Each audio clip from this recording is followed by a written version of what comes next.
নমস্কার, আপনি দেখছেন এবিপি আনন্দ আর আপনার সঙ্গে আমি সুমন। আমার সঙ্গে ঘণ্টাখানেকের এই সফরে আপনাদের স্বাগত। সফর শুরু করব একটি চিঠি দিয়ে, আপাত নিরীহ সাংসদের লেখা চিঠি। চিঠির তারিখ 2রা জুন 2010। সাংসদের নাম তাপস পাল।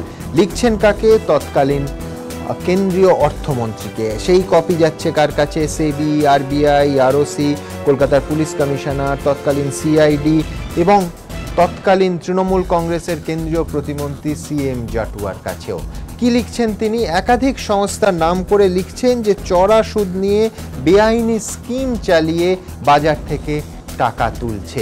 অর্থাৎ সারদার বিরুদ্ধে যে অভিযোগটা পরবর্তী সময়ে উঠেছে, কোটি কোটি টাকা আত্মসাতের, তা কিন্তু অফিসিয়ালি নিজের সংসদের প্যাডে তাপস পাল লিখেছিলেন। সুতরাং এখন যে মন্ত্রীরা বা তার আইনজীবীরা আদালতে বা আদালতের বাইরে বলছেন যে তারা কিচ্ছু জানতেন না সারদা সম্পর্কে, তারা হয়তো ঠিক কথা বলছেন না। স্বয়ং মুখ্যমন্ত্রী বলেছেন যে 2013-র পয়লা বৈশাখ 14ই এপ্রিলের আগে তিনি কিছুই জানতেন না, কিন্তু তার সাংসদের এই চিঠি কি অন্য ইঙ্গিত দিচ্ছে না? সেই নিয়েই আমাদের আজকের এই বিতর্ক, আমাদের আজকের বিষয়। তাপসের পত্রাঘাতে বিপন্ন নবান্ন, না জানার তত্ত্ব খারিজ সাংসদের চিঠিতেই। আলোচনার জন্য আমার একদিকে আছেন বিশিষ্ট আইনজীবী সুব্রত মুখোপাধ্যায়, আছেন কংগ্রেস নেতা সর্দার আমজাদ আলী, আমার অন্যদিকে আছেন বিজেপি নেতা প্রদীপ ঘোষ এবং শিক্ষক বিজন সরকার। কিন্তু এদের কাছে যাওয়ার আগে মূল বিষয় আরেকবার আপনাদের দেখাতে চাইব। যারা বলছেন জানতেন না, তারা সত্যিই জানতেন না নাকি এখন না জানার ভান করছেন? দেখুন, এটা সিবিআই আমাদের কাছে ফরওয়ার্ড করেছিল। পয়লা বৈশাখের পরে আমরা হাতে পেয়েছি। মুখ্যমন্ত্রী থেকে পরিবহন মন্ত্রী প্রত্যেকেরই দাবি সারদার বেআইনি কর্মকাণ্ড সম্পর্কে আগে থেকে তারা কিছুই জানতেন না। কিন্তু তাদের এই দাবিকে এবার প্রশ্নের মুখে ফেলে দিল তৃণমূলেরই এক সাংসদের চিঠি। তার মুখনিসৃত বাণীতে ইতিমধ্যেই বেজায় অস্বস্তিতে পড়েছে কালীঘাট। এবার তার লেখা চিঠি বিড়ম্বনা বাড়ালো নবান্নর। তিনি আর কেউ নন, তাপস পাল। সারদা কেলেঙ্কারির তদন্তে এবার সিবিআই এর হাতে এসে পৌঁছেছে 2010 সালে কৃষ্ণনগরের সাংসদের লেখা একটি চিঠি। তৎকালীন কেন্দ্রীয় অর্থমন্ত্রীকে লেখা ওই চিঠিতে তৃণমূল সাংসদ অভিযোগ করেছিলেন বেআইনি স্কিম চালিয়ে চড়া সুদে বাজার থেকে টাকা তুলছে কিছু প্রতারক সংস্থা। সংস্থাগুলির প্রকৃত কর্মকাণ্ড সম্পর্কে না জেনে ফাঁদে পা গলিয়ে দিচ্ছে অসংখ্য মানুষ। এই সমস্ত সংস্থাগুলির প্রতারণামূলক কাজকর্ম অবিলম্বে বন্ধ করা দরকার, না হলে সাধারণ মানুষ এখন যেভাবে প্রতারিত হচ্ছেন ভবিষ্যতেও হয়ে যাবেন। এরই প্রেক্ষিতে চিঠিতে 16টি সংস্থার নাম উল্লেখ করেছিলেন তাপস পাল, যার 8 নম্বরে ছিল সারদা রিয়ালটির নাম। অর্থমন্ত্রীর পাশাপাশি আরবিআই, সেবি এবং আরওসিকেও এই চিঠির কপি দিয়েছিলেন তাপস পাল। মাসখানেক পর আরবিআই চিঠি দিয়ে আইজিসিআইডিকে জানিয়ে দেয় আরবিআই এর অনুমতি ছাড়াই বাজার থেকে বেআইনিভাবে টাকা তুলছে এই 16টি সংস্থা। এছাড়াও আর যাদের তৃণমূল সাংসদ এই চিঠির কপি দিয়েছিলেন সেই তালিকায় 5 নম্বরে আইবির তৎকালীন ডিরেক্টর নাপরজিৎ মুখোপাধ্যায়ের নাম রয়েছে, যিনি পরবর্তীকালে রাজ্য পুলিশের ডিজি হন এবং মমতা বন্দ্যোপাধ্যায়ের যথেষ্ট আস্থাভাজন বলেই পরিচিত। এছাড়াও তালিকায় নাম রয়েছে তৎকালীন এডিজি সিআইডি রাজ কানোজিয়ার, যিনি বর্তমানে রাজ্যের পদস্থ পুলিশ কর্তা। সম্প্রতি মুখ্যমন্ত্রীর সফর সঙ্গীও হতে দেখা গিয়েছে। এছাড়াও তাপস পাল চিঠির কপি দিয়েছিলেন তৎকালীন কেন্দ্রীয় প্রতিমন্ত্রী চৌধুরী মোহন জাটুয়াকে, যিনি মমতা বন্দ্যোপাধ্যায়ের দলেরই সাংসদ। তাপস পাল সারদার নাম করে এই চিঠিটি লিখেছিলেন 2010 সালে। অথচ তার দলনেত্রী মমতা বন্দ্যোপাধ্যায়ের দাবি তিনি সারদার অনৈতিক কাজকর্ম সম্পর্কে 2013-র পয়লা বৈশাখের আগে কিছুই জানতেন না। অর্থাৎ তাপস পাল যা জেনে ফেলেছিলেন 3 বছর আগে, মমতা তা জানতে পারেন 3 বছর পর। এটা সিবিআই আমাদের কাছে ফরওয়ার্ড করেছিল এবং সেটাও ফরওয়ার্ড করেছিল বিধাননগর থানার কাছে। সেটাও পয়লা বৈশাখের পরে আমরা হাতে পেয়েছি। তারা টিভির যে ঘটনা, সেই ঘটনাগুলো আমরা জানতে পারি যখন ওরা একটা ডায়েরি লজ করে, এফআইআর লজ করে। মমতা বন্দ্যোপাধ্যায়ের চেয়েও তাপস পালের নেটওয়ার্ক এত ভালো, এও কি সম্ভব? নাকি প্রাক্তন তৃণমূল নেতা আসিফ খান যা বলেছিলেন সেটাই সত্যি? প্রশ্ন নানা মহলে। এটা পজিটিভ বাজে কথা। কেউ যদি বলে আমি সেদিন জানি, আমি আপনাকে বলছি তার মতন মিথ্যাবাদী বাংলায় কেউ নেই। পয়লা বৈশাখ ছিল একটা ভালো দিন। এই দখলের প্রোগ্রামটা 1 মাস আগে থেকে চলছিল। তাপস পালের চিঠি শুধু মমতা বন্দ্যোপাধ্যায়ের দাবিকেই প্রশ্নের মুখে দাঁড় করিয়ে দেয়নি, সেই সঙ্গে সারদাকাণ্ডে ধৃত মদন মিত্রর দাবিও প্রশ্নের মুখে। কারণ সিবিআই এর জেরার মুখে ধৃত পরিবহন মন্ত্রীও দাবি করেছেন সারদার বেআইনি কাজকর্ম সম্পর্কে তিনি আগে জানতেন না। কিন্তু একা তাপস পাল সব জানতেন, আর মমতা বন্দ্যোপাধ্যায় থেকে মদন মিত্র কেউ সারদার অন্ধকার দিক সম্পর্কে কিচ্ছুটি জানতেন না, এমনটা বিশ্বাস করতে নারাজ বিরোধীরা। তাই তৃণমূলকে চাপে ফেলতে কৃষ্ণনগরের সাংসদের বিতর্কিত মন্তব্যের পর এবার বিরোধীদের হাতিয়ার তার এই চিঠি। যদিও তৃণমূল সাংসদ যে সব বেআইনি আর্থিক প্রতিষ্ঠানের ঝাঁপ বন্ধ করতেই কেন্দ্রকে চিঠি দিয়েছিলেন, তা অবশ্য বিশ্বাস করতে নারাজ বিরোধীরা। কারণ সিবিআই সূত্রে দাবি, তাপসের দেওয়ার চিঠিতে নাম ছিল না একটি বিশেষ বেআইনি আর্থিক প্রতিষ্ঠানের, কারণ ওই সংস্থার অন্যতম ডিরেক্টর ছিলেন তিনি। ফলে প্রতিযোগী সংস্থাকে বিপাকে ফেলতে তৃণমূল সাংসদ ওই চিঠি দিয়েছিলেন বলে প্রাথমিক অনুমান গোয়েন্দাদের। কেন্দ্রীয় গোয়েন্দা সংস্থার দিল্লির দপ্তর সূত্রে খবর, প্রয়োজনে জেরা করা হবে তৃণমূল সাংসদকে, জানতে চাওয়া হবে চিঠির নেপথ্যের গল্প। এ বিষয়ে এদিন তাপস পালের সঙ্গে যোগাযোগের চেষ্টা করা হলেও তার কোনো প্রতিক্রিয়া পাওয়া যায়নি। প্রকাশ সিনহা, এবিপি আনন্দ। সুব্রতবাবু, আমার পরিষ্কার প্রশ্ন, দুটো পার্ট, একটা পলিটিক্যাল পার্ট, একটা হচ্ছে অ্যাডমিনিস্ট্রেটিভ পার্ট বা পুলিশ পার্ট, দুটো পার্টেই তো পরিষ্কার একাধিক সংস্থা, একাধিক গুরুত্বপূর্ণ ব্যক্তিকে জানিয়েছেন তাপস পাল। তারা তো বলতে পারবেন না যে তারা জানতেন না বা তারা চিঠি পাননি। একদিকে যেরকম সিএম জাটুয়া, তৎকালীন কেন্দ্রীয় প্রতিমন্ত্রী, তথ্য ও সম্প্রচার দপ্তরের প্রতিমন্ত্রী ছিলেন জাটুয়া সাহেব, তার কাছে অফিসিয়ালি এই চিঠি গেছে। নপরজিৎ মুখোপাধ্যায়, রাজ কানোজিয়া, পরবর্তী অনেক আইপিএস, তার মধ্যে পরবর্তীকালে এই দুজন অত্যন্ত গুরুত্বপূর্ণ ভূমিকা পালন করছেন আজও। একজন অবসরের পরে রাজ্য মানবাধিকার কমিশনের অ্যাক্টিং চেয়ারম্যান হয়েছেন। কেউ জানলেন না? কেউ জানেন না? সেটা সবাই জানতেন, সেটা সবাই জানতেন, সবাই জানতেন। এবং তাপস পাল সাধারণ মানুষের কথা চিন্তা রেখে চিঠিটা দিয়েছিলেন বিষয়টা তো না, একটু যে কারণেই হোক, কিন্তু এটা ঘটনা যে উনি জানিয়েছিলেন নেপথ্যে যে কারণে। এই লিস্টে যেমন একটা বিশেষ সংস্থার নাম নেই, হ্যাঁ, সেটা হচ্ছে সেই সংস্থার উনি ম্যানেজিং ডিরেক্টর ছিলেন। যেমন আপাতত আপনাদের মনে হতে পারে যে অপ্রাসঙ্গিক, সিঙ্গুর আন্দোলন যখন টাটার বিরুদ্ধে সংগঠিত করে শাসক দল, তৎকালীন বিরোধী দল, তখন এটা ঘটনা যে আরেকটা প্রতিদ্বন্দ্বী গাড়ি কোম্পানি সেই আন্দোলনটাকে স্পন্সর করে। ইতিহাস আগামী দিন সেটা বলবে। কিন্তু আপনার এই মুহূর্তে যে প্রশ্নের উত্তর, সেটা আমি আপনাকে বলি যে সেই সময় জানতেন, সেবি জানতেন। মজার ব্যাপার হচ্ছে যে আমরা এবং তাদের সেই সংস্থা কিছুদিনের মধ্যে আরবিআই জানিয়ে দেয় যে তারা এই অভিযোগের যথেষ্ট যথার্থতা আছে। দেখুন 2009 সালে আমার মনে পড়ে যতদিন 2009 সালে যে নির্বাচন, পঞ্চায়েত নির্বাচন হয়, তখন 2009 লোকসভা নির্বাচন হয়, সেটাকে খুব গভীরভাবে পর্যবেক্ষণ করেন সারদার কর্মকর্তারা এবং তারা ধরে নেন কার সঙ্গে চলতে হবে। আমার যদি ভুল না হয় 2008 সাল থেকে সারদার উত্থান শুরু হয়। এই 2008 থেকে 2011 যদি গ্রাফটাকে আপনারা দেখেন, আর 2011 থেকে 2000 যতদিন ব্যবসা বন্ধ, তার গ্রাফটা যদি দেখবেন, তাহলে খুব পরিষ্কারভাবে হয়ে যায় কোন সময় তারা কত কোটি টাকা ব্যবসা করেছে। এবং তার সঙ্গে সদর্থকভাবে দায়িত্বশীল ভূমিকা নিয়েছেন আজকে শাসক দলের নেতা নেতৃত্বারা। এবং তার ক্ষেত্রে যেহেতু মাননীয় সাংসদ তাপস পাল যে চিঠিটা দিয়েছিলেন, সেই চিঠি অনুযায়ী যদি ব্যবস্থা নিতেন, এটা ঘটনা যে অনেক মানুষের সর্বনাশের হাত থেকে বাঁচতেন। তবে আমাদের ভারতবর্ষে যেটা দুর্ভাগ্য, যে দেখবেন জনস্বার্থ আমরা মামলা বলি বা বিভিন্ন সমাজসেবা বলেন, যদি প্রকৃত অর্থে যদি আপনারা খতিয়ে দেখেন, যে স্বল্প সংখ্যক বাদ দিয়ে স্বার্থশূন্যভাবে এরা কেউ কাজ করে না।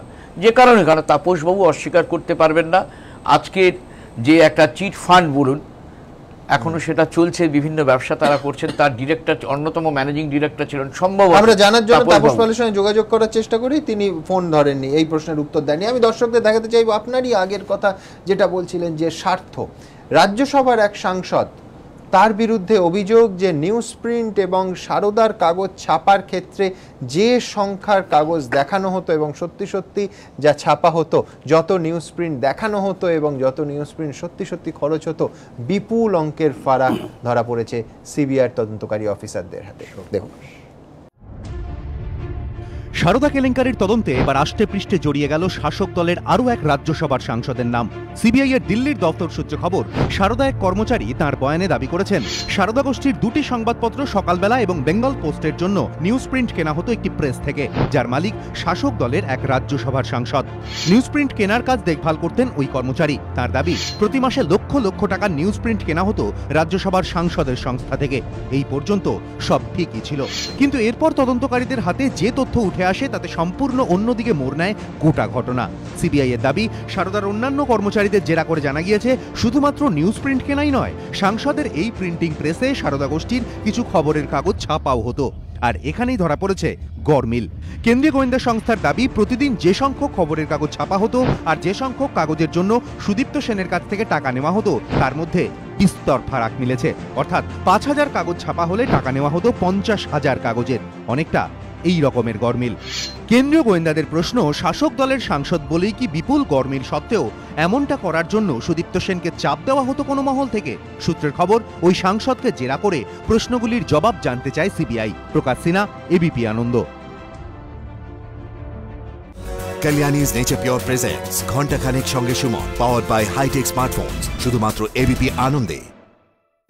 Kalyani's Nature Pure presents ঘন্টা খানেক সঙ্গে Suman, powered by high-tech smartphones, শুধুমাত্র এবিপি আনন্দে। প্রদীপবাবু, সারদার একাধিক কর্মী যে বয়ান সিবিআইয়ের কাছে দিয়েছেন তাতে তারা স্পষ্ট বলছেন যে এই গরমিল সুদীপ্ত সেনকে বলতে গেলে সুদীপ্ত সেন বাধা দিয়ে বলতেন না দরকার নেই, এই বিষয় তোলার দরকার নেই, এই বিষয়ে হইচই করার দরকার নেই। অর্থাৎ একটা বাধ্যবাধকতা। তিনি জানতেন যে প্রতারিত হচ্ছেন, অত বড় প্রতারককে যারা প্রতারিত করছে তারা শাস্তি পাবেন না, যেখানে মমতা বন্দ্যোপাধ্যায় বারবার আপত্তি করছেন যে প্রতারক হলে প্রতারণা তাকে করাই যায়। আমার এখানে আরেকটা প্রশ্ন, বাজার দরের থেকে বিপুল অঙ্ক বেশি দিয়ে ঠিক যেমনভাবে কারখানা বিক্রির সঙ্গে লেনদেন হচ্ছে, ঠিক তেমনভাবে বহু প্রেস থাকলেও বিপুল টাকা বেশি দিয়ে এক সাংসদের প্রেস থেকে ছাপানো হচ্ছে, এক সাংসদের কাছ থেকে নিউজ প্রিন্ট নেওয়া হচ্ছে। পুরোটাই তো হ্যান্ড ইন গ্লোভস। কি মনে হয়? দেখুন, সারদা এই তৃণমূল কংগ্রেস 2009 লোকসভা নির্বাচনের পরে যেভাবে উত্থান হলো এবং 2011 পশ্চিমবাংলার বিধানসভায় নিরঙ্কুশ সংখ্যাগরিষ্ঠতার জোরে সরকার গঠন করলো, এবং তারা কখনো ভাবেইনি যে সিবিআই নামক একটা পদার্থ তারা পশ্চিমবাংলায় সুপ্রিম কোর্টের নির্দেশে এসে কোনো মামলার তদন্ত করবে, নাম্বার 1। নাম্বার 2, তারা কখনোই ভাবেনি যে বুমেরাং বলে একটা জিনিস আছে ইংরেজি ভাষায়, সেটা তাদের দিকে দেখা দেবে উল্টো দিকে।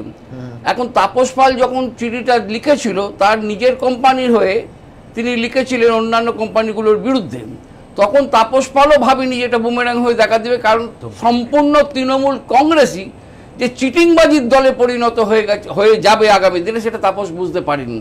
এবং এখনও যে নিউজ প্রিন্ট কেনা, এটা একটা প্র্যাকটিস, এই প্র্যাকটিসের সঙ্গে এটা জড়িয়ে পড়লো। এরা রাজনীতি না করে এরা মানুষের ভালো করবার শপথ নিয়ে সংসদে গেছে বা বিধানসভায় গেছে বা যেখানে গেছেন, সেই কাজটা বাদ দিয়ে তারা কি করে মানুষকে সর্বশান্ত করা যায়, লুটপাট করা যায়, আর কীভাবে অসত্য কথা বলা যায়, এটা পশ্চিমবাংলার নিদর্শন। কারণ পয়লা বৈশাখ মুখ্যমন্ত্রী জানতে পেরেছেন, তার আগে তার কেন্দ্রীয় মন্ত্রী ওই সিএম জাটুয়া জানতে পেরেছেন, কেন্দ্রীয় সরকার জানতে পেরেছেন যখন তিনি কেন্দ্রের রেলমন্ত্রী। এটা বিশ্বাসযোগ্য কথা নয়।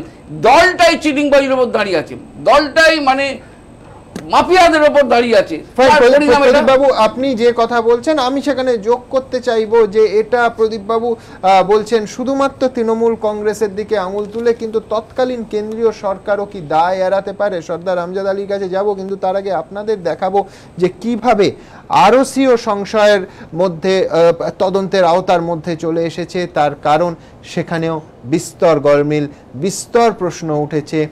একদিনে, এক মাসে যে পরিমাণ সারদার ভুয়ো কোম্পানিকে লাইসেন্স দেয়া হচ্ছে তা ভারতবর্ষে কার্যত নজিরবিহীন। দেখুন, এক মাসে 112টি কোম্পানির লাইসেন্স। এভাবেই 2011 বিধানসভা ভোটের আগে তড়িৎ গতিতে ছড়িয়ে পড়েছিল সুদীপ্ত সেনের প্রতারণা জাল। সারদা কেলেঙ্কারির নেপথ্যে বৃহত্তর ষড়যন্ত্রের সন্ধানে এবার সিবিআই এর নজরে এই লাইসেন্স কাণ্ড। কেন্দ্রীয় গোয়েন্দা সংস্থা দিল্লির দপ্তর সূত্রে খবর, 2010-এর 15 ডিসেম্বর থেকে 2011-র 20 জানুয়ারির মধ্যে রেজিস্ট্রার অফ কোম্পানিজ বা আরওসির কাছে 112টি কোম্পানির নামে রেজিস্ট্রেশন করান সুদীপ্ত সেন, যার মধ্যে রয়েছে সারদা গেস্ট হাউস প্রাইভেট লিমিটেডের মতো সংস্থাও। খাতা কলম ছাড়া যার অস্তিত্ব ম্যাগনিফাইং গ্লাস দিয়েও খুঁজে পাওয়া সম্ভব নয়। কেন্দ্রীয় গোয়েন্দাদের প্রশ্ন, কি এমন কারণ ছিল যার জন্য এভাবে রাতারাতি শতাধিক সংস্থা খুলতে হয়েছিল সুদীপ্ত সেনকে? ব্যবসা করা যে তার উদ্দেশ্য ছিল না তা স্পষ্ট এই সংস্থাগুলির ভবিষ্যৎ থেকেই। 112টির বেশিরভাগ সংস্থাই সূর্যের আলো দেখেছে বলে কারো জানা নেই। তবে কি শুধুমাত্র সারদার টাকা পাচারের উদ্দেশ্যেই জন্ম হয়েছিল এই সংস্থাগুলির? গোটা বিষয়টি কি সুদীপ্ত সেনের একার মস্তিষ্ক প্রসূত ছিল, নাকি এমনটা করার জন্য তাকে চাপ দিয়েছিলেন কেউ? প্রশ্নগুলির জবাব খুঁজতে ইতিমধ্যেই আরসির কয়েকজন আধিকারিককে জিজ্ঞাসাবাদ করেছে সিবিআই। সূত্রের খবর আরও কয়েকজনকে জিজ্ঞাসাবাদ করা হবে। পাশাপাশি এত অল্প সময়ে সুদীপ্ত সেনকে বিপুল সংখ্যক লাইসেন্স দেওয়ার নেপথ্যে আরওসির আধিকারিকদের ভূমিকাও খতিয়ে দেখা হচ্ছে। প্রকাশ সিনহা, এবিপি আনন্দ।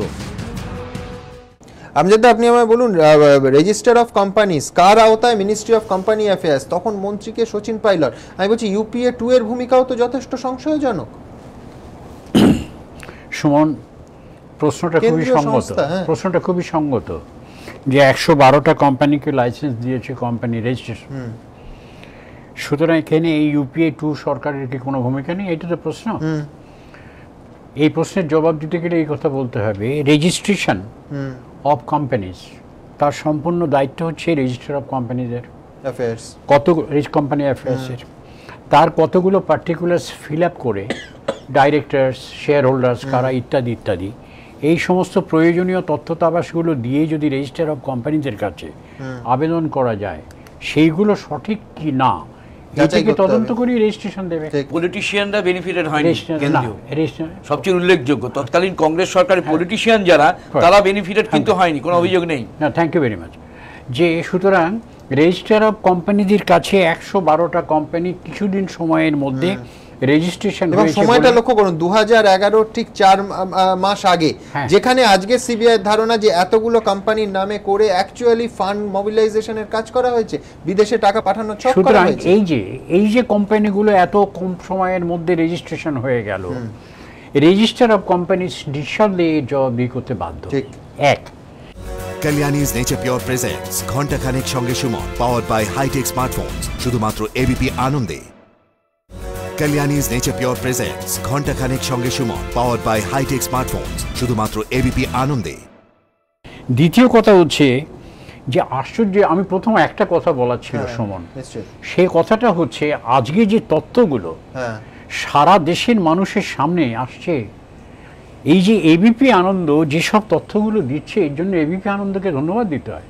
এটা আমাদের কাজ। না, এটা কাজ না, কিন্তু ইনভেস্টিগেটিভ জার্নালিজম এত ইনডেপথ স্টাডি করতে পারে যেটা সিট করতে পারেনি বাংলার মুখ্যমন্ত্রী। আমি যদি অন্য কথা বলি, সিট করতে পারেনি না, সিটকে করতে চাইনি, সিটকে করতে দেওয়া হয়নি, রাইট। কিন্তু ব্যাপারটা কি দেখা যাচ্ছে, যে রাজ্যসভা, তিনি একজন সাংসদ, তিনি নিজে চিঠি লিখছেন, নিজের অফিসিয়াল প্যাডে চিঠি লিখছেন। সেই চিঠি সিবিআই কি করতে পারে?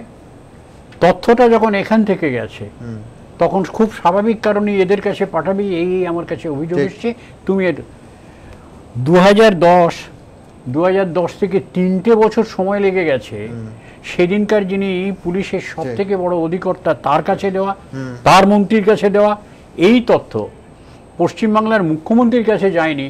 এটাকে বিশ্বাস করা খুব যায় কি? আমি বিজনের কাছে, অভিযান আমি শুধু যোগ করে দেবো, কংগ্রেস কিন্তু সিবিআই অপোজ করেনি। সিবিআই অপোজ কারা করলো? তৃণমূল কংগ্রেস। এটা রান্নাঘরে কি আমি তো কলা খাইনির মতো হলো না? আচ্ছা, আপনি 2010-এর কথা বলেন, 2009 কিন্তু তার আগে চিঠি দিয়ে দিয়েছেন আইপিএস অফিসার দময়ন্তী সেন কেন্দ্রীয় সংস্থাগুলো। আপনি বামফ্রন্ট সরকারকে ফাঁসি দিন।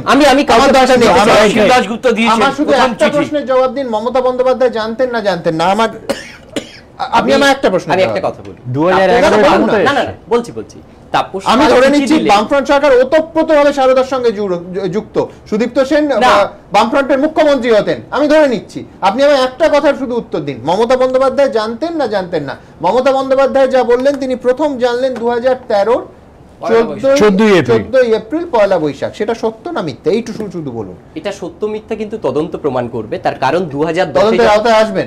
আমি বলি বর্তমান মুখ্যমন্ত্রী না, একে ডাকার কথা বলেছেন 2010-এ চিঠি দিলেন, একজন সাংসদ চিঠি দিলেন মানেই যে সংস্থায়, মানে তিনি নেত্রী হিসাবে তাকে জানানো হয়েছে কিনা সেটা জানা দরকার।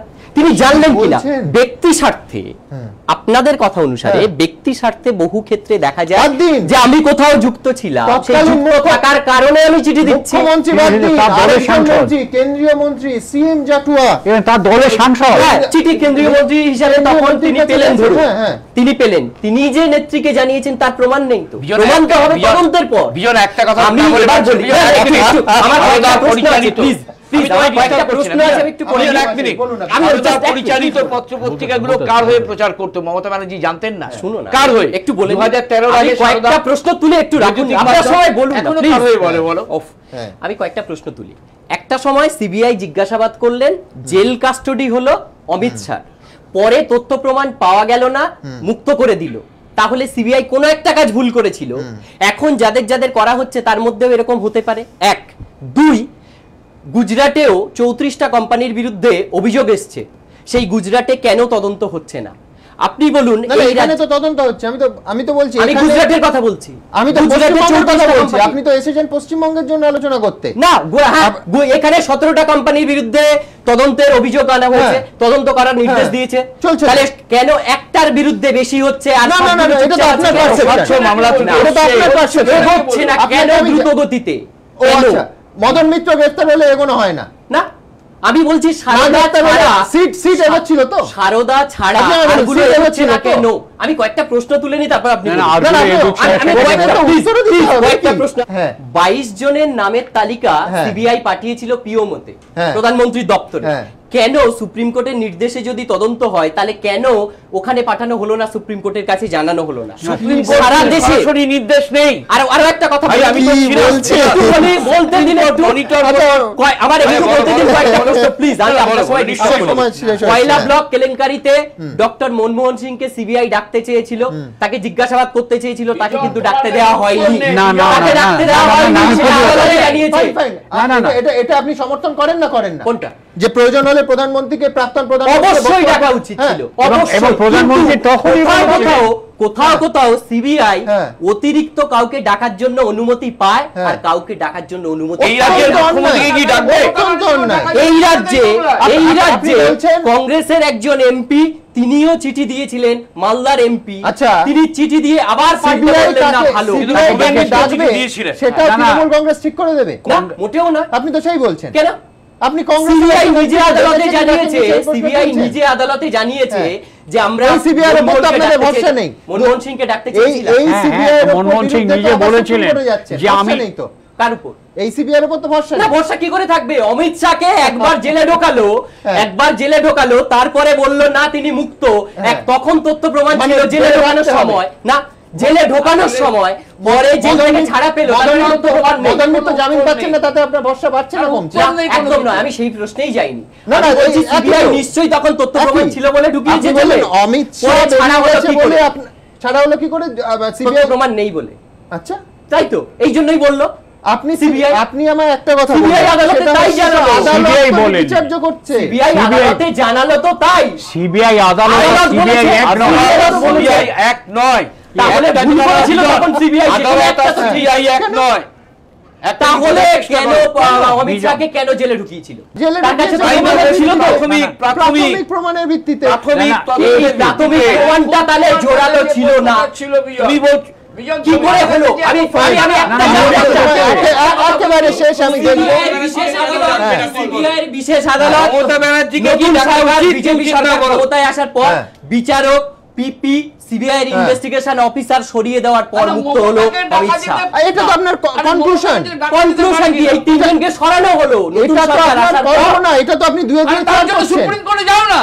এই কারণে আপনি এত পরিশ্রম করবেন না ডিফেন্ড করতে, তার কারণ ইতিমধ্যেই স্বয়ং তাপস পাল, অন্য কেউ নন, ক্যামেরার সামনে আমাদের জানিয়ে দিয়েছিলেন যে রাজ্যের মাননীয় মুখ্যমন্ত্রী এবং তার দলনেত্রী মমতা বন্দ্যোপাধ্যায় তার এই চিঠি লেখার বিষয়টা গোটাটাই জানেন। দেখুন সেই বক্তব্য। চিঠিটা লিখেছিলেন because of the chit fund ভীষণভাবে চলছিল পশ্চিমবাংলায়, গরিব মানুষরা পড়ছিল।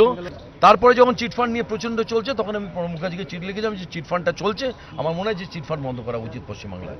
কিন্তু আপনি যখন চিঠি লিখেছেন অবশ্যই আপনি মুখ্যমন্ত্রীকে জানিয়েছিলেন বা দলনেত্রীকে জানিয়েছিলেন? মুখ্যমন্ত্রী জানেন, দলনেত্রী সব জানেন, এভরিথিং তিনি জানেন। আমাদের এই পর্বের বক্তারা কে কি বললেন এক নজর।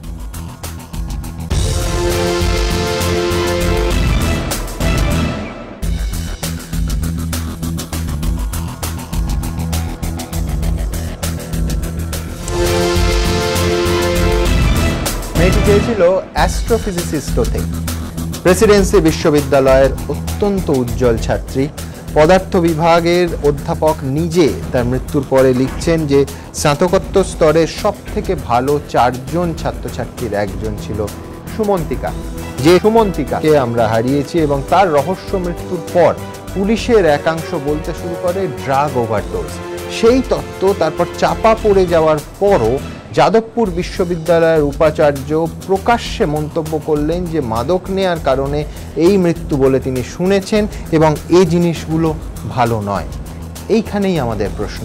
নিঃসন্দেহে মেয়েটির মৃত্যু দুর্ভাগ্যজনক, কিন্তু তার থেকেও বেশি দুর্ভাগ্যজনক বোধহয় এইভাবে কলঙ্ক লেপে দেওয়ার চেষ্টা, প্রমাণ ছাড়া একজন উপাচার্যের সেই ঘটনার পুনরাবৃত্তি করা এবং তা নিয়ে মন্তব্য করা। অনেকে বলছেন অসংবেদনশীলতা শুধু নয়, এর পেছনে রয়েছে ক্রোধ এবং রাজনৈতিক ক্রোধ। তাই নিয়ে আমাদের এই বিতর্ক, আমাদের আজকের বিষয়। নিশ্চিত না হয়েই ছেটানো হলো ড্রাগের কালি, যাদবপুরের পাশে থাকার মাসুল গুনল প্রেসিডেন্সি। আলোচনার জন্য এই স্টুডিওতে আমার একদিকে আছে সৌমাল্য মুখোপাধ্যায়, প্রেসিডেন্সি বিশ্ববিদ্যালয়ের ছাত্র, আছেন পার্থ প্রতিম বিশ্বাস, যাদবপুর বিশ্ববিদ্যালয়ের অধ্যাপক, অন্যদিকে আছেন মহিদুল ইসলাম, প্রেসিডেন্সি বিশ্ববিদ্যালয়ের অধ্যাপক, এবং অধ্যাপক যাদবপুর বিশ্ববিদ্যালয়ের সমীর চট্টোপাধ্যায়। ওদের কাছে যাব, কিন্তু তার আগে আপনাদের দেখাবো কেন এই সংশয়, কেন মনে হচ্ছে যে শুধু অসংবেদনশীলতা নয়, অসংবেদনশীল রাজনীতিও রয়েছে এর পেছনে।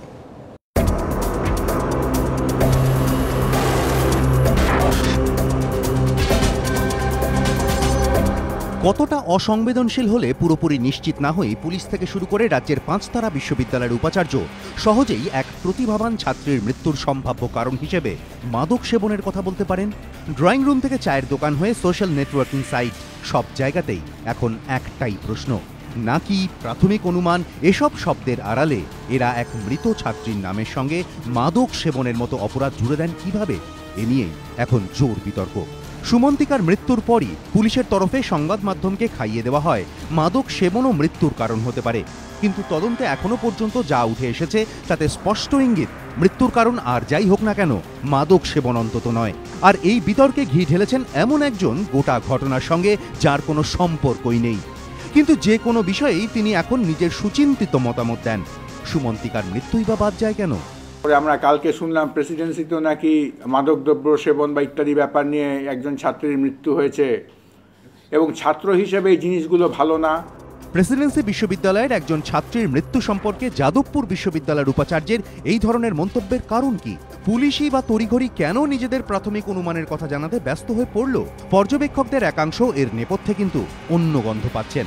তারা বলছেন যাদবপুর হোক বা প্রেসিডেন্সি, কোনো বিশ্ববিদ্যালয়েই বহু চেষ্টা সত্ত্বেও মাথা গলাতে পারেনি শাসক দলের ছাত্র সংগঠন। তাই কি এই দুই বিশ্ববিদ্যালয়ে কোনো ঘটনা ঘটলেই কালি ছেটাতে সক্রিয় হয়ে ওঠেন শাসক অনুগতরা? শাসক প্রশাসক তারা এই বিদ্রোহী তাদেরকে সহ্য করতে না পেরে এরকম ধরনের, বলা হয় না কাউকে একটা আক্রমণ করতে হলে তাকে একটা বাজে নাম দিতে হবে আগে, অর্থাৎ এক ধরনের চিন্তন প্রণালীর দীনতা এর আড়ালে কাজ করে। বিশেষ কোনো রাগের কারণেই কি তৃণমূলের সভা মঞ্চে দেখা যেত যে উপাচার্যকে, তার কথায় তড়িঘড়ি যাদবপুরে ঢুকে ছাত্র পেটায় পুলিশ? যাদবপুরের পাশে প্রেসিডেন্সি দাঁড়াতেই তাদের বহিরাগত আখ্যা দেওয়া হয়। যাদবপুরের আন্দোলনের সময় নাম না করে শাসক দলের যুবরাজ ফেসবুকে পোস্ট করে কটাক্ষের সুরে বলেন মদ গাঁজা চরস বন্ধ, তাই কি প্রতিবাদের গন্ধ? শাসক দলের মিছিলেও দেখা যায় যাদবপুরের গায়ে মাদকের গন্ধ লাগানোর সক্রিয় প্রচেষ্টা।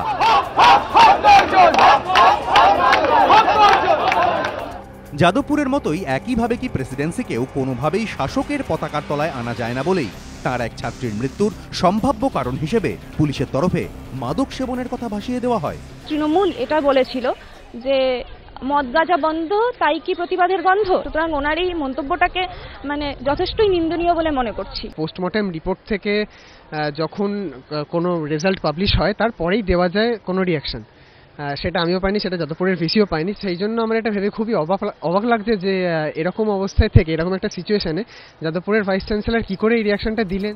হোক কলরবের সময় প্রেসিডেন্সির ছাত্রছাত্রীরা যাদবপুরের পাশে দাঁড়িয়েছিলেন বলেই কি সেই রোজ থেকে অভিজিৎ চক্রবর্তীও সুমন্তিকার মৃত্যুর কারণ নিয়ে তড়িঘড়ি বিতর্কিত মন্তব্য করেন? নানা প্রশ্ন নাগরিক সমাজের। ABP Ananda. Kalyani's Nature Pure presents ঘন্টা খানেক সঙ্গে Suman, powered by high-tech smartphones, শুধুমাত্র এবিপি আনন্দে। Kalyani's Nature Pure presents ঘন্টা খানেক সঙ্গে Suman, powered by hi tech smartphones, শুধুমাত্র এবিপি আনন্দে। সোমানলো, আমি নিশ্চিত যে সুমন্তিকাকে ব্যক্তিগতভাবে উপাচার্য অভিজিৎবাবু চিনতেন না। একজন শিক্ষিত মানুষ, তার আচরণ দায়িত্বজ্ঞান সম্পন্ন হবে, দায়িত্বশীল হবে, এটাই তো স্বাভাবিক। তিনি শিক্ষকরা পিতার মতো, তিনি বলে দিলেন যে ড্রাগ ওভারডোজ, মাদক। তিনি ভাবলেন না যে পরিবারটার ওপর সেই যারা তোমরা সহপাঠীকে হারিয়েছো, পরিবারটা তাদের মেয়েকে হারিয়েছে, তাদের কিরম লাগবে, সেখানে ভ্যালু জাজমেন্ট দিয়ে দিলেন। দেখুন, ব্যাপারটা একটু মানে যখন আমরা পরবর্তীকালে সুমন্তিকাকে দেখেছিলাম বা আমরা যারা চিনি সুমন্তিকাকে, মানে বারে বারে যারা ক্যাম্পাসে দেখি, কারণ সুমন্তিকা ক্লাস করতো, ক্যাম্পাসেই থাকতো এবং তারপরে চলে যেত, সেক্ষেত্রে সুমন্তিকাকে যেটুকু চিনি, ও এরকম একটি ঘটনা যখন জড়িত হয়, পরে যখন আমি খবর পাই যে মারা গেছে, ইট ওয়াজ বিগ শক ফর মি। রিঅ্যাক্টও করতে পারিনি। আমরা ওয়েট করছিলাম 8:30 অবধি যে পুলিশ মর্গের পরে ওর রিপোর্ট, আমার প্রাথমিক রিপোর্টে কি ধরা পড়ে, মানে আদেও কি ড্রাগ ওভারডোজে বা ইনটক্সিকেটিং কিছু নিয়ে মারা গেছে। পরবর্তীকালে যখন এখন দেখতে পাই যেরকম কিছু হয়নি, এবং তারপরে শুনি যে যাদবপুরের ভাইস চ্যান্সেলর হঠাৎ করে কমেন্ট করে দিয়েছেন, তখন আমার একটাই ব্যাপার মনে হয় যে প্রেসিডেন্সি অ্যাজ এ ফ্যামিলি, যেখানে আমাদের অ্যাডমিনিস্ট্রেশন টোটালি ডিপলি গ্রিভ করছে এই লসটাকে, সেই জায়গা থেকে হঠাৎ করে যাদবপুরের ভাইস চ্যান্সেলর কোনো কমেন্ট করা একদমই কাম্য না। এবং পরবর্তীকালে আমার এটাও মনে হয়েছে যে এখন যাদবপুর যে পরিস্থিতিতে দাঁড়িয়ে, সেখানে আগে যেমন প্রেসিডেন্সি সাপোর্ট করেছিল বা এখনো যেমন প্রেসিডেন্সি সলিডারিটি যাচ্ছে, আজকেও স্টুডেন্টরা আমাদের গেছিল যাদবপুরে, সেইটা সামহাও হয়তো ভাইস চ্যান্সেলরের নিজের পছন্দ না, এবং সামহাও প্রেসিডেন্সি স্টুডেন্ট কমিউনিটি বা কোনো স্টুডেন্টকে ম্যালাইন করার আগে উনি 3-4 বার ভাবেন না। উনি আগেও বলেছিলেন যে 17 সেপ্টেম্বর রাতে যারা বহিরাগত ছিল, ব্যক্তিগত আমিও ছিলাম, আমাদের হাতে নাকি চাইনিজ রিভলভার ছিল। তো এরকম প্রমাণ ছাড়া কথা বলা একটা হ্যাবিটের মতন দাঁড়িয়ে গেছে ওনার। এবং এটা মানতে হবে যাদবপুরে এখন যে পরিস্থিতি, সেখানে দাঁড়িয়ে যেই আন্দোলনের সম্মুখীন হয়েছে ভাইস চ্যান্সেলর, সেটি এখন এমন একটা লাস্ট ফেজের দিকে গেছে যেখানে একটা হেনস্থা হবেই, মানে এসপার কি ওসপার হবে, কারণ যাদবপুরের স্টুডেন্টরা কিছুতেই তাদের দাবি থেকে সরবে না। এবং সেই ক্রোধটা সামহাও প্রেসিডেন্সির উপর আছড়ে পড়লো, এবং সামহাও একটা চেষ্টা করা হলো যে প্রেসিডেন্সি স্টুডেন্টদের মেলাইন করা হোক, এবং এইটা হয়তো একটা সেকশনে প্রভাব ফেলার জন্য যে দেখো প্রেসিডেন্সির যাদবপুরের ছাত্ররা কি করে, সেটা একদম এরকম, মানে এরা এলিট ইউনিভার্সিটি,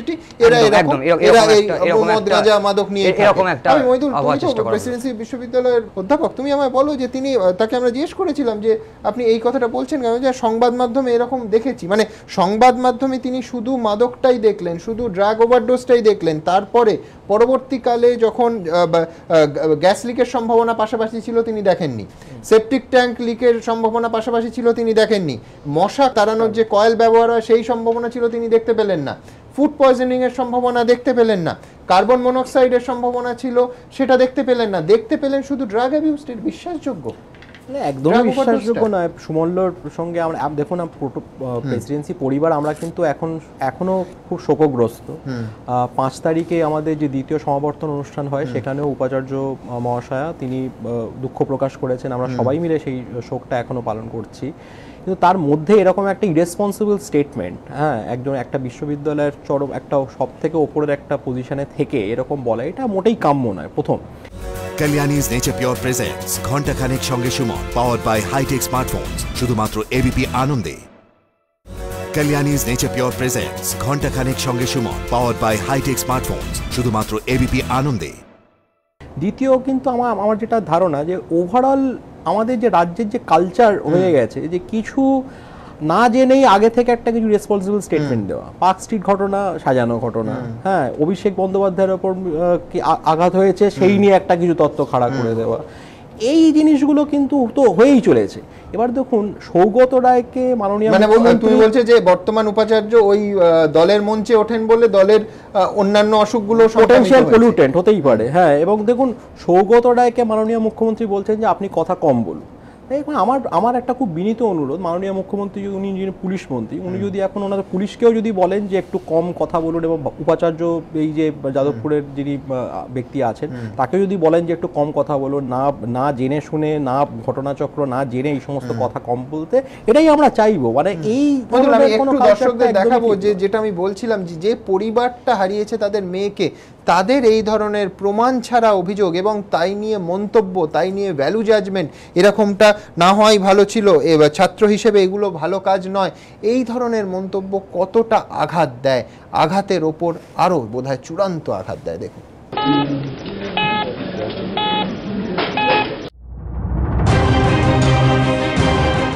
প্রেসিডেন্সির ছাত্রী সুমন্তিকা বন্দ্যোপাধ্যায়ের মৃত্যুর কারণ নিয়ে যাদবপুরের উপাচার্যের বিতর্কিত মন্তব্যের মধ্যেই গোটা ঘটনায় নয়া মোড়। মঙ্গলবার দ্বিতীয় দফায় সুমন্তিকার ঘরে পরীক্ষা নিরীক্ষা চালিয়ে বিপদসীমার ওপর একটি দাহ্য গ্যাসের অস্তিত্বের প্রমাণ পেয়েছেন ফরেনসিক বিশেষজ্ঞরা। মঙ্গলবার কম্বাস্টেবল গ্যাস ইন্ডিকেটর যন্ত্র নিয়ে সুমন্তিকার ঘরে পরীক্ষা নিরীক্ষা চালান ফরেনসিক বিশেষজ্ঞরা। এই যন্ত্রের সূচক 6-এর ওপর গেলে বোঝা যায় সেখানে দাহ্য গ্যাসের পরিমাণ বিপদসীমার ওপরে।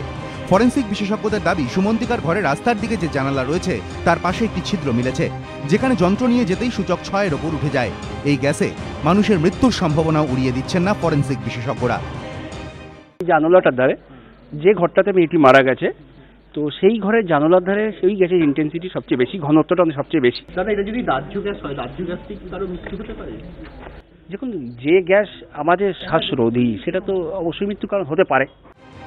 তদন্তে যখন এই সম্ভাবনার কথা উঠে আসছে, তখন যাদবপুরের উপাচার্যের অসংবেদনশীল মন্তব্যে ক্ষোভে ফেটে পড়েছে সুমন্তিকার পরিবার।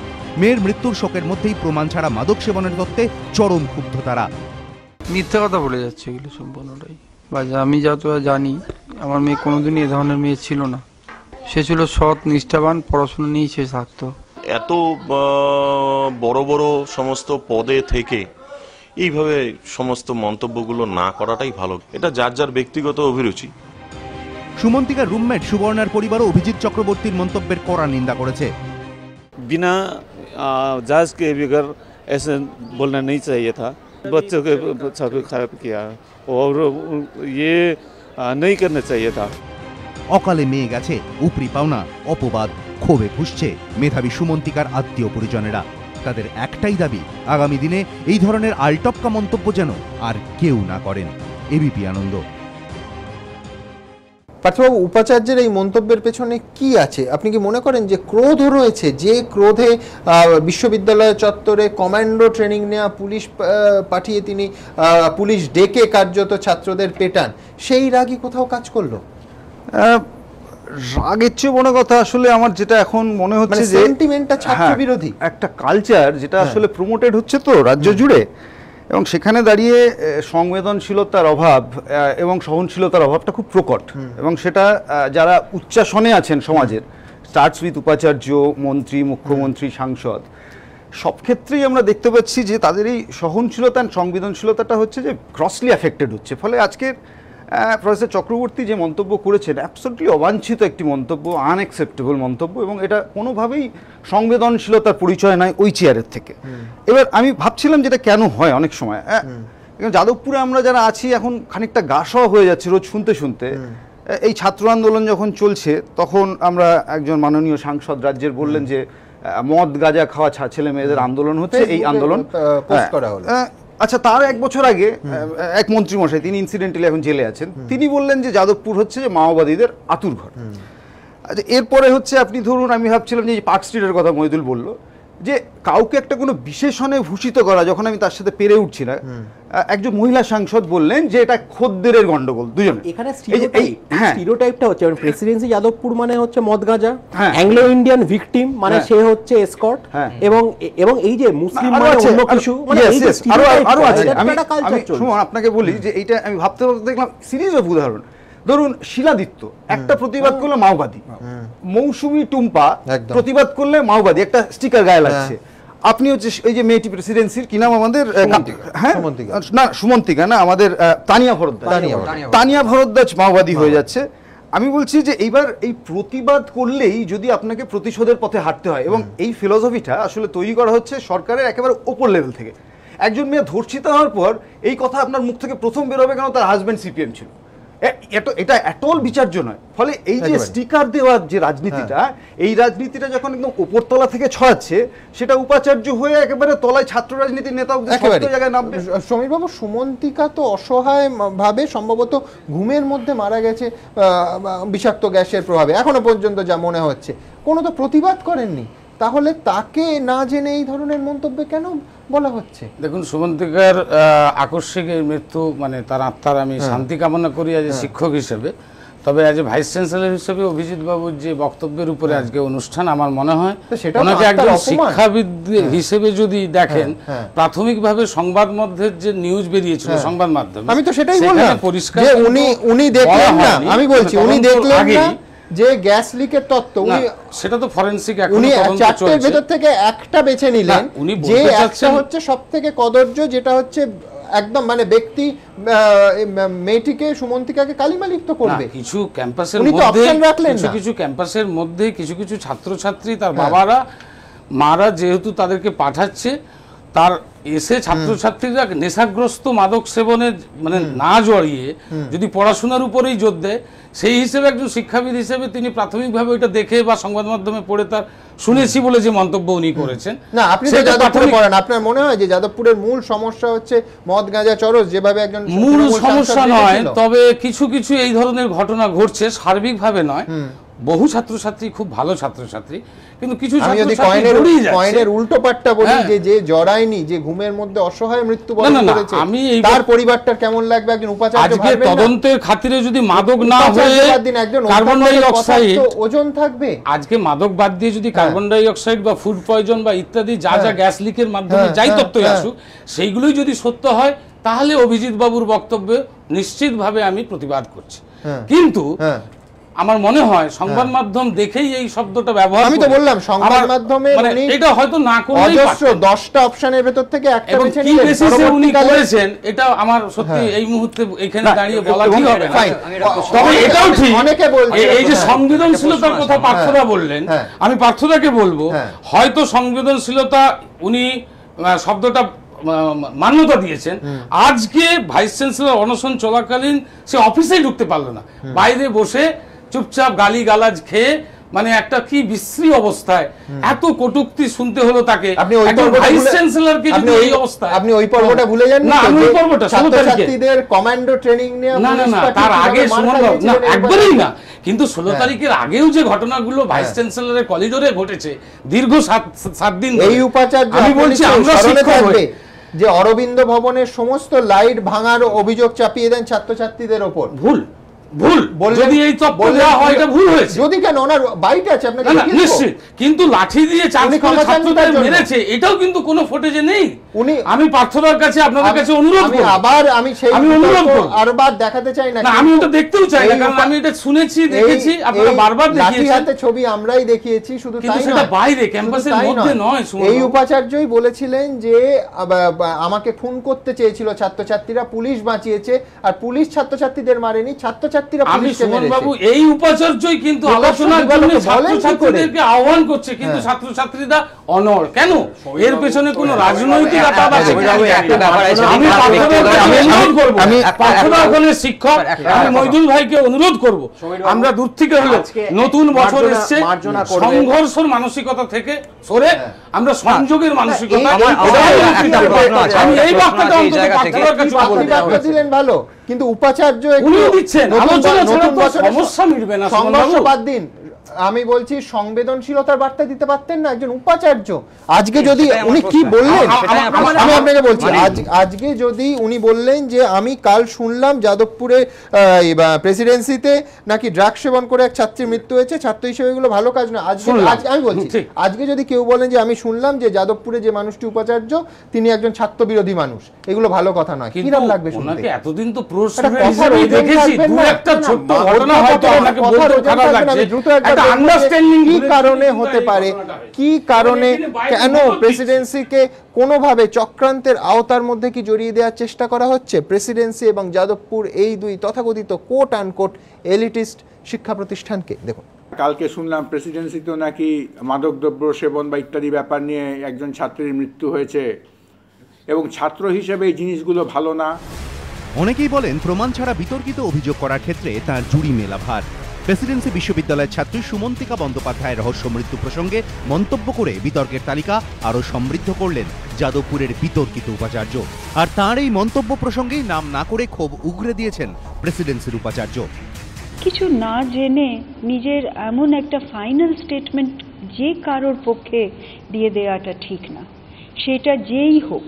প্লিজ এরম আমাদের ছেলেমেয়েদেরকে দুর্নাম করবেন না, এরা কেউ দুর্নামের জন্য যোগ্য না। যাদবপুরের আন্দোলনের সময়ও প্রমাণহীন নানা অভিযোগ করেছিলেন অভিজিৎ চক্রবর্তী। কখনো দাবি করেছেন পড়ুয়ারা আলো ভেঙেছে, কখনো দাবি করেছেন পড়ুয়ারা পুলিশকে মেরেছে, কখনো আন্দোলনরত ছাত্রছাত্রীরা তাকে ছিনতাইয়ের চেষ্টা করেছে, এমনকি ক্যাম্পাসে সশস্ত্র বহিরাগতরা ঢুকেছিল এমন অভিযোগও করেছেন অভিজিৎ। কিন্তু একটিরও প্রমাণ মেলেনি। এহেন অভিজিৎ এবার আগ বাড়িয়ে সুমন্তিকাকে নিয়ে মন্তব্য করে বিতর্কে জড়ানোয় ক্ষোভে ফেটে পড়েছেন যাদবপুর প্রেসিডেন্সি দুই বিশ্ববিদ্যালয়ের পড়ুয়ারাই। উইদাউট এনি প্রপার ইনভেস্টিগেশন উনি যে একটা দিচ্ছেন, মানে উনি একটা রায় পাস করে দিচ্ছেন যে এরা ড্রাগ অ্যাবিউসে মারা গেছে, মানে মেয়েটা ড্রাগ অ্যাবিউসে মারা গেছে, তো ইট ইজ লাইক টোটালি লুডিক্রাস। আমার প্রশ্ন একটাই, মানে আমাদের ভিসি কি করে জানলো, মানে নিজে গিয়ে দিয়েছে, কি করে জানলো লোকটা কি করে মারা গেছে? মানে পুলিশও এখনো ঠিক জানে না এক্সাক্ট কজ। যা লাস্ট পেপারে পড়েছিলাম এক্সাক্ট কজ জানে না। How does he know? আমার এটা ভেবে খুবই অবাক লাগছে যে এরকম অবস্থায় থেকে, এরকম একটা সিচুয়েশনে যাদবপুরের ভাইস চ্যান্সেলর কি করে এই রিয়াকশনটা দিলেন। এবং আমি এক্সপেক্ট করি যে যাদবপুরের ভাইস চ্যান্সেলর এটাকে মানবেন, উনি আর কিছু না হোক অ্যাটলিস্ট অ্যাপোলোজাইজ করবেন।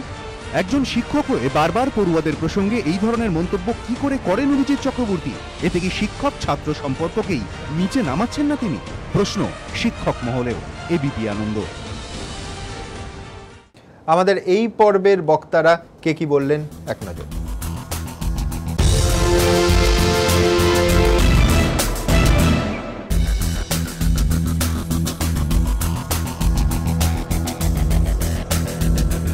ঘণ্টাখানেকের সফর আজ এখানেই শেষ করব। আবার দেখা হবে আপনাদের সঙ্গে কাল ঠিক রাত ৮টায়। ভালো থাকবেন সবাই, শুভরাত্রি।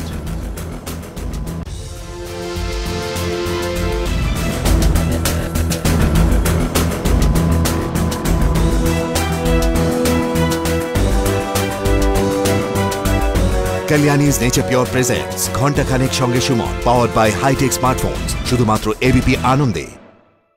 নিবেদন করছে nature pure refined rice brand oil, আপনার হার্টের সত্যিকারের বন্ধু। Powered by hi tech smartphones, be amazingly smart.